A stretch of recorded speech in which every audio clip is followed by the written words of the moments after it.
Bonjour et bienvenue sur l'Audace d'être moi, le podcast qui te donne des clés pour t'accomplir. Je suis Alexia Ferrantelli. Je partage avec toi des concepts pour élargir ta réflexion, des outils pour transformer concrètement ta vie, pour devenir la personne que tu as envie d'être, retrouver du sens, de la légèreté, de la joie de vivre au quotidien et offrir le meilleur de toi aux autres. Le podcast est disponible sur toutes les plateformes. Pense à t'abonner pour ne rien rater. Aujourd'hui, on va voir comment démêler ce qui nous appartient de ce qui ne nous appartient pas. Je vais reprendre une image qu'utilise Brooke Castillo à ce sujet parce que je la trouve très parlante. Elle utilise l'image du retour à l'envoyeur. Tu sais, c'est comme si tu recevais par courrier un vêtement qui ne te convient pas, qui ne t'est pas destiné. Tu reçois un truc par courrier, c'est pas à toi, et du coup, tu le retournes à l'expéditeur. Et c'est ce qu'elle nous propose de faire avec les modèles qui ne nous appartiennent pas. En fait, on a tous des systèmes de fonctionnement qui nous appartiennent. C'est ce fameux enchaînement pensée, émotion, action et résultat. Le modèle de Brooke Castillo permet de merveilleusement bien clarifier nos systèmes de fonctionnement. Si tu ne l'as pas encore fait, je te recommande vivement d'écouter d'abord les épisodes 7 et 8 qui décrivent précisément ce modèle et qui expliquent comment l'utiliser. Parce que je vais beaucoup utiliser ce fameux modèle dans l'épisode d'aujourd'hui et tu auras du mal à suivre si tu ne le connais pas. Je te rappelle quand même en quelques mots les principes du modèle. Voilà comment les choses se passent. Dans ta vie, il se passe des choses. C'est la réalité. C'est factuel. Ces événements sont neutres. C'est la réalité observable par chacun. Ces faits bruts, dénués de jugement, on va les appeler les circonstances. Mais aussitôt que tu perçois ces faits, ton cerveau les interprète à la lumière de tes valeurs, de tes expériences passées, de tes croyances, de tes conditionnements. Et tu vas penser quelque chose par rapport à ces circonstances. Des pensées vont te venir, tu vas te dire des choses à propos de ces circonstances, parfois sans même te rendre compte de ce que tu te dis. Et tes pensées vont générer les émotions que tu vas ressentir. Ce sont ces phrases dans ta tête qui vont faire que tu vas te sentir soucieux, comblé, furieux, plein d'énergie ou abattu. Et les émotions que tu ressens vont t'amener à réaliser certaines actions ou au contraire à ne pas agir d'ailleurs. Tes émotions sont le moteur de tes actions. Tes actions seront complètement différentes en fonction de ce que tu ressens. Et tes actions vont entraîner les résultats concrets dans ta vie. Donc, je répète l'enchaînement. Les 5 lignes du modèle. La ligne C des circonstances, la ligne P de tes pensées, la ligne E de tes émotions, la ligne A de tes actions et la ligne R des résultats dans ta vie. C'est extraordinaire de prendre conscience de tes propres modèles, d'en assumer la responsabilité et de les changer quand ils te font te sentir mal et qu'ils ne sont pas constructifs. Mais c'est aussi hyper important d'être conscient que les autres ont eux aussi leur propre modèle. Ce qui veut dire que les actions des autres dépendent de leur propre modèle, de leur propre système de fonctionnement. Leurs émotions dépendent de leur modèle et les résultats qu'ils ont dans leur vie aussi. Parfois, on endosse la responsabilité des modèles des autres et ça ne nous rend pas service et ça n'est pas utile aux autres non plus. Le mieux, c'est de retourner ces modèles à leur expéditeur. Il arrive aussi parfois que les autres souhaitent qu'on prenne soin de leur modèle pour eux. Ils vont dire « Voici mon modèle, est-ce que tu peux y répondre ? Est-ce que tu peux prendre soin de mes émotions ? Est-ce que tu peux faire en sorte que j'ai dans ma vie les résultats que je veux ?» Et il ne s'agit pas de leur en vouloir. Il ne s'agit pas de vouloir faire en sorte qu'ils n'aient plus ces attentes vis-à-vis de nous. Mais par contre, c'est important de savoir qu'on a la liberté de répondre ou pas à leurs demandes. En fait, on n'est jamais responsable des pensées, des sentiments, des actions ou des résultats des autres. Ça leur appartient. Chaque adulte a ses propres modèles, ses propres systèmes de fonctionnement. On n'est pas responsable de leur modèle. Et pourtant, souvent, on se sent responsable des actes des autres à notre égard.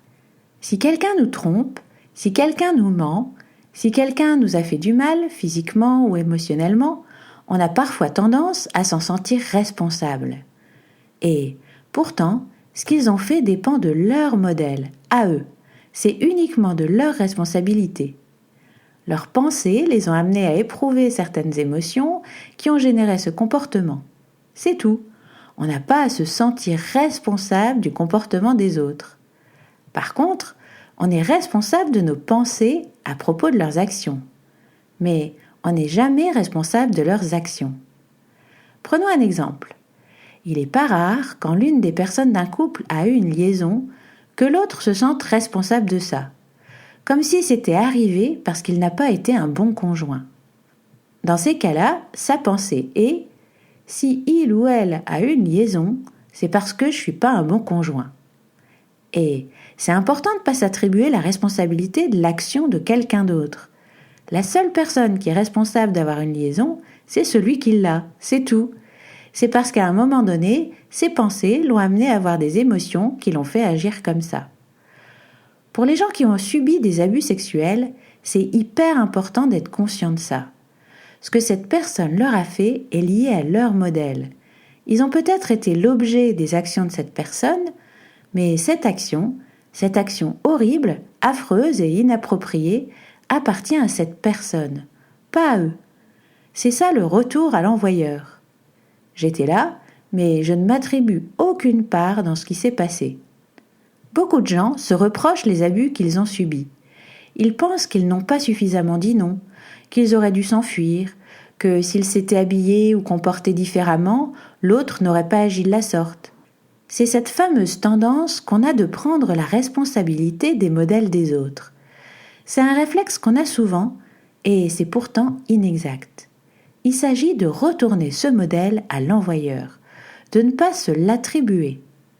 Par contre, ce qu'on peut faire, quand on a eu à subir les actes de quelqu'un d'autre, c'est travailler sur nos propres modèles. Ça consiste à placer cette action de l'autre dans notre ligne C des circonstances. C'est une circonstance qu'on ne peut pas contrôler. Mais par contre, on peut décider ce qu'on choisit d'en penser, l'interprétation qu'on en fait.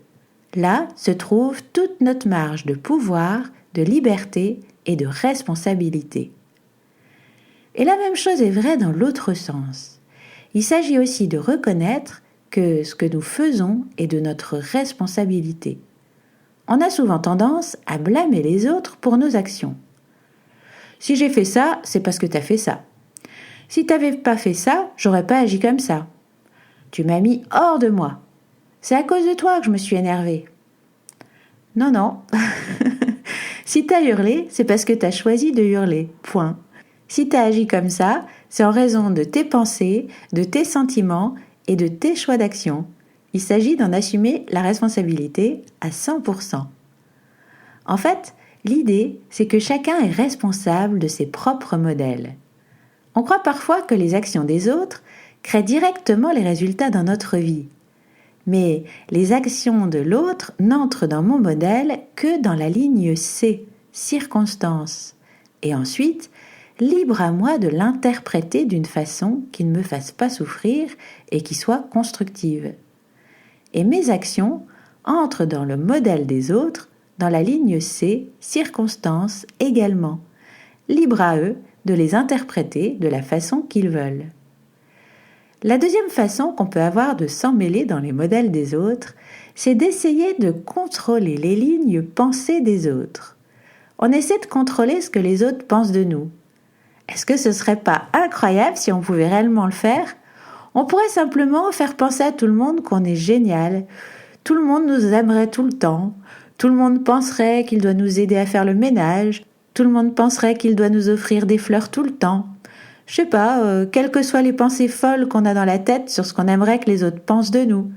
Les autres penseraient qu'on est hyper sympa, mince, beau, intéressant. Tout le monde serait d'accord avec nous. Personne ne penserait jamais des choses méchantes pour nous. Ça serait génial. Sauf que ça enlèverait tout le libre arbitre de chacun, la diversité des points de vue, ce qui pourrait être problématique. Je dis ça comme ça, hein. Et pourtant, ça ne nous empêche pas d'essayer. Alors voilà ce qu'on essaie de faire. On essaie de contrôler les lignes pensées des autres avec nos lignes actions. On agit d'une certaine manière en espérant que les autres nous considéreront d'une certaine façon.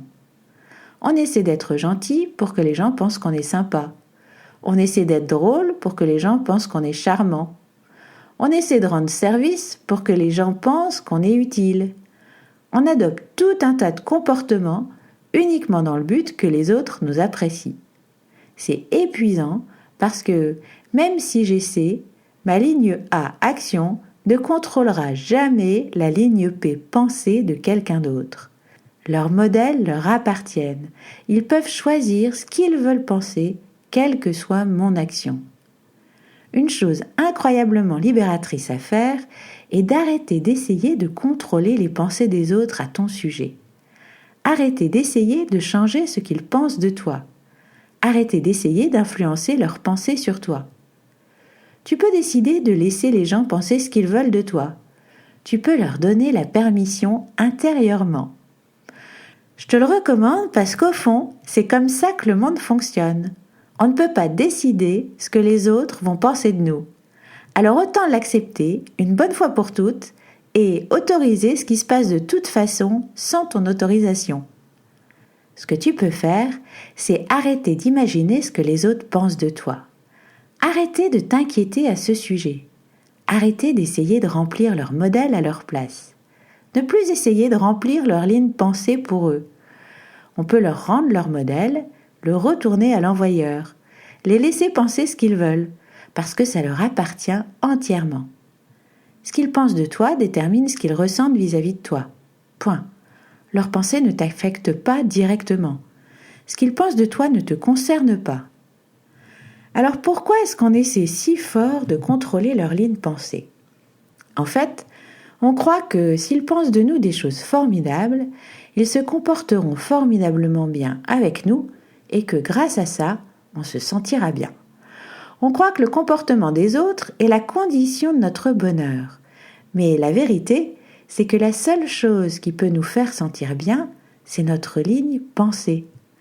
Essayer de contrôler la ligne pensée de quelqu'un d'autre pour pouvoir se sentir bien, c'est assez tordu si on y pense bien. C'est un long chemin à parcourir. C'est épuisant. Le meilleur moyen d'agir sur tes émotions, c'est de travailler sur ta propre ligne pensée. Quelles sont tes pensées sur toi ? Est-ce qu'elles te font te sentir bien ? Est-ce qu'elles te sont utiles ? Est-ce qu'elles sont constructives ?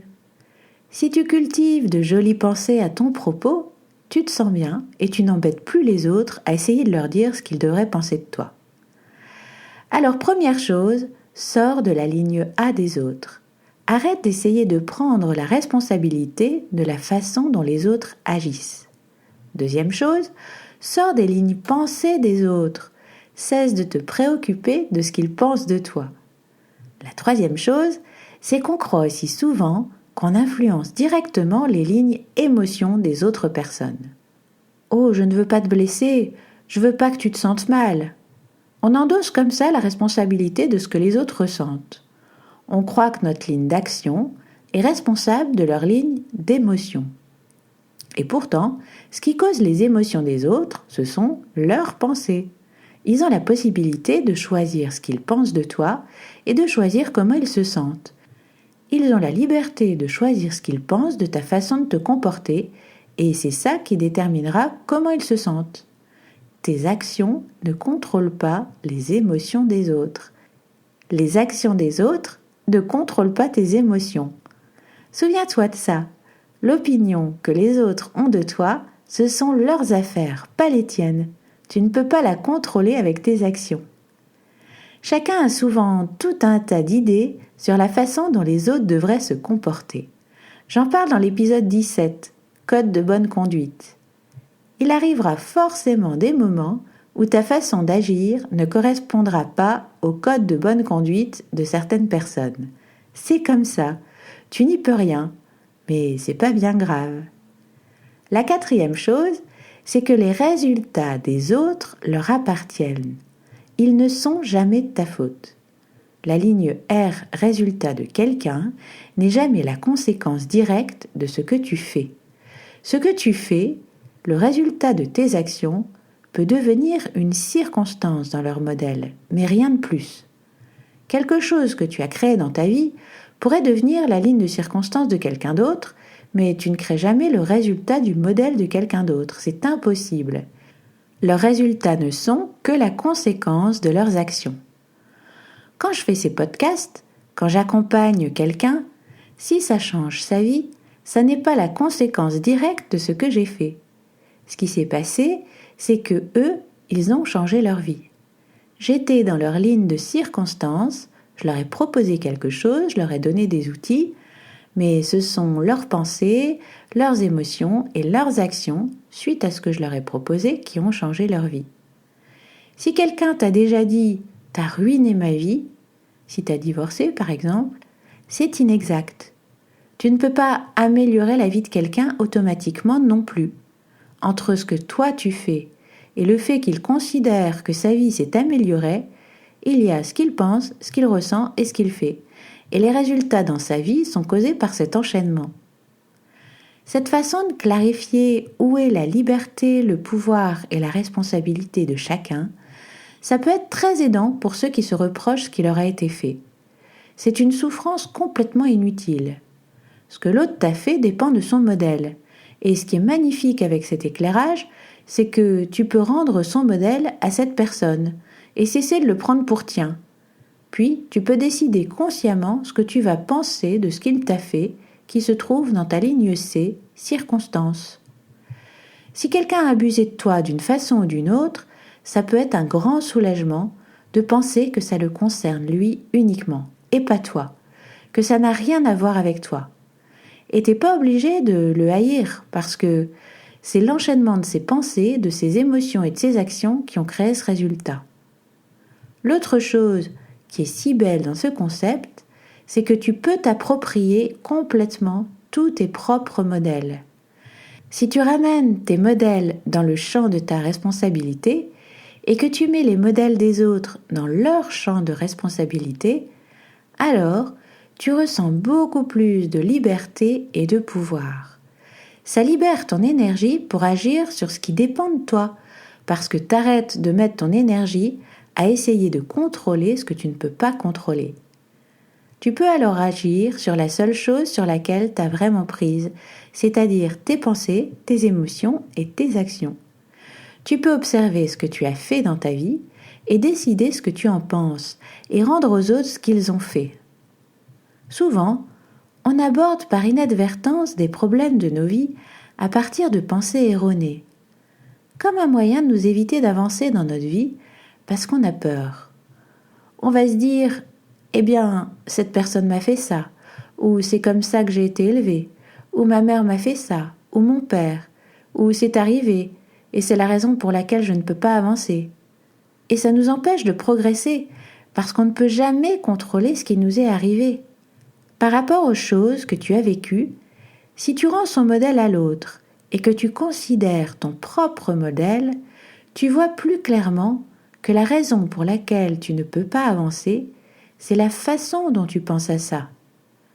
La raison pour laquelle tu ne te libères pas de ce qui t'est arrivé, peut-être que tu ne vois pas sur quel levier tu peux agir, que tu te sens prisonnier du modèle de l'autre.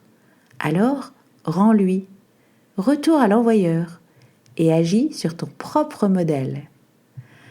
La seule chose qui puisse nuire à ta perception de ta propre dignité est la façon dont tu choisis de penser aux choses, le sens que tu leur donnes. Je te propose d'avoir en tête cette façon de te représenter les choses. J'ai mes propres modèles et les autres ont leurs propres modèles. Et là où je peux vraiment agir, c'est sur mes propres modèles.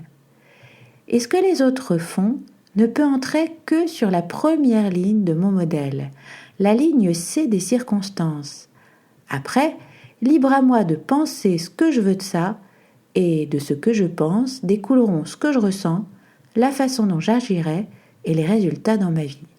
Et à l'inverse, ce que moi je fais ne peut entrer que dans la ligne C circonstances du modèle de l'autre. Libre à lui également De penser ce qu'il veut de ça, et de ce qu'il pensera, découleront ce qu'il ressent, la façon dont il agira et les résultats dans sa vie. Je te propose aujourd'hui de réfléchir aux choses suivantes. Quel modèle devrais-tu renvoyer à l'expéditeur ? Essaies-tu de contrôler les modèles de certaines personnes ? Donnes-tu la responsabilité de certains de tes propres modèles à d'autres ? Si tu clarifies tout ça, tu te sentiras beaucoup plus libre et plus puissant dans ta vie. Tu pourras mettre ton énergie là où tu peux agir et lâcher le reste. Si tu veux t'approprier les outils que je te présente dans le podcast pour devenir ton meilleur allié dans ton cheminement personnel, si tu veux aller plus loin et avancer en confiance plus rapidement et de façon structurée, sache que je propose un programme d'accompagnement. Je travaille avec un très petit nombre de personnes parce que c'est un suivi vraiment personnalisé. Si ça t'intéresse, laisse-moi un message sur la page contact de l'audace-d'être-moi.com. Je me ferai un plaisir de t'en dire plus et d'avoir un premier échange avec toi. Je te laisse sur cette citation d'Einstein. L'important n'est pas ce qu'on fait de nous, mais ce que nous faisons nous-mêmes de ce qu'on a fait de nous. Tu retrouveras cet épisode sur le site l'audace-d'être-moi.com, tout collé sans apostrophe. Tu peux t'inscrire à la newsletter et recevoir en cadeau les outils d'auto-coaching. Si tu ne l'as pas encore fait, abonne-toi avec l'application de ton choix pour recevoir ton épisode gratuit chaque semaine. Si cet épisode t'a plu, pense à laisser un avis sur ton application de podcast. Ça te prendra 1 minute et ça m'aide énormément à me faire connaître. Merci. Et si tu penses que ça peut leur être utile, partage avec tes amis. À bientôt!